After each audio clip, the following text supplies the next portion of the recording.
It was in October 2015 that John Brennan received a call from an unknown number. Surprisingly, the voice on the other end sounded like a child. But what was more astonishing was that he claimed to have hacked all the systems. This call could have been taken just as a prank call by a random kid if it was some ordinary person. But John Brennan was the director of the world's most powerful intelligence agency, the CIA. Even knowing his personal number was a big deal. The event turned out to have brought embarrassment to the CIA, but who was the person on the other side of the phone? He was just a 15-year-old teenager calling from London. Later, it was discovered that 2 boys were involved in hacking the CIA system.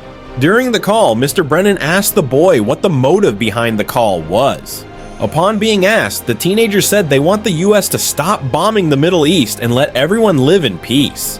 Even before the call ended, the CIA knew something wasn't right. They knew that someone really did take over their system. They leaked out all the information of the CIA and FBI. They told Julian Assange, the WikiLeaks editor, about how the US government was involved in taking over the government in the Middle East, Afghanistan, and other South American countries. As we take you further to discover the story of how these kids hacked the CIA, we want you to have a look at who these kids were. As soon as the call ended, the entire US government and the agency initiated investigations all over the world. They discovered details about the teenagers. One of the boys had an internet name called Kraka, and his hacking community was called Kraka with Attitude. However, the story of the second boy started in 2008. This boy is known by the name Default in the hacking world. He belonged to Virginia, USA. How he got into the hacking world is not a mystery, but just like an adventurous ride for a teenage boy who once loved playing video games. One fine day, Default was playing Counter-Strike. To win the game, he tried to change the game rules by entering codes. He learned hacking from another hacking group, Anonymous. This group was quite famous for hacking websites and showing the message they wanted to deliver on these sites. This group was the primary inspiration for Default, which led him into the game of hacking. Despite being an influence for Default, he never joined it, as it was very difficult to trust anyone in it. It was known to contain some police officials and spies who wanted to expose people involved in Anonymous. After stepping into the chaos, his urge to step up into hacking grew more. He joined a group, ANOSEC, who had the same mission as him, hacking websites and showing a message on screen. They had a network of infected computers called botnets. He found a computer that belonged to Windsor University in Canada through this botnet. After some effort, he managed to access the college's financial records. These records showed that the college was supposed to collect over $94 million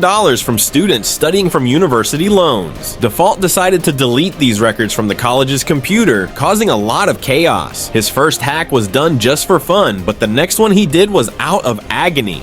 In 2014, Denmark passed a controversial law allowing animal abuse, which outraged animal rights activists worldwide, including Default, who loved his dog a lot. Angry by the new law, Default and his group hacked Denmark's official website. They displayed a message asking if people knew that their government allowed animal abuse. Default attacked and shut down all the websites that supported this law. The hacking of Denmark's official website brought a lot of attention to the issue, causing people worldwide to criticize Denmark. Under this pressure, the Danish government reversed the decision the following year. This was Default's first big success, but the credit went to the Anonymous group, which was well known at the time. Default was unhappy that someone else got credit for his work, but he kept going. Default continued to hack websites for social or political purposes. By 2013, he had become a highly skilled hacker. He was also interested in cryptocurrency and saved 1,000 bitcoins on a hard drive, which today would be worth around $66 million. Default, like other hackers, kept his identity a secret because he knew getting caught could be really bad. He never used his home Wi-Fi. Instead, he bought a satellite connection and set it up far from where he lived. This way, he could use the internet through a private network. His computer was super secure and took up to 30 minutes just to start up, but he didn't mind the wait. After all, he just wanted to protect his identity. At this point, another person entered the story, a 29-year-old CIA contractor named Edward Snowden. In May 2013, Snowden sat in his apartment, deep in his thoughts. He discovered a file that revealed American government could track anyone in the world who had ever logged into an internet-connected computer. To him, this was a massive violation of human rights that had to be stopped. However, he knew that if he talked to anyone about it, he could be charged with leaking confidential information and might end up in prison forever. Snowden came up with a plan. He downloaded all the data, applied for a few weeks of leave, and went to Hong Kong. He believed that the Hong Kong government would protect him from the American government.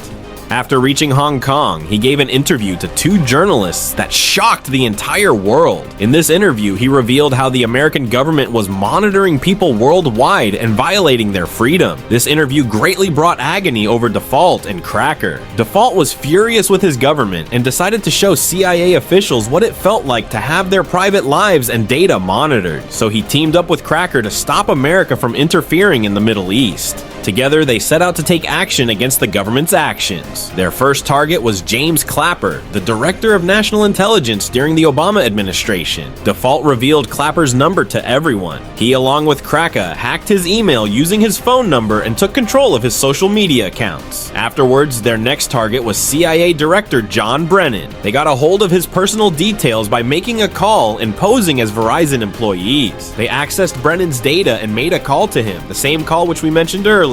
This bold move disturbed both the CIA and Brennan. They then uploaded all of Brennan's data to Julian Assange's WikiLeaks website. This included confidential documents detailing the CIA's activities in Afghanistan and Iraq, as well as their human rights violations. In October 2015, Assange released this information to the public, causing a major scandal. A few days after making the call to Brennan, they shared details with 20,000 FBI agents and 9,000 Department of Justice employees. During the investigation, Cracker's name also came up in the whole scenario. The British police then arrested Cracker and both were held in jail. People got to know that Cracker's real name was Kane Gamble and Default's was Justin Gray Liverman.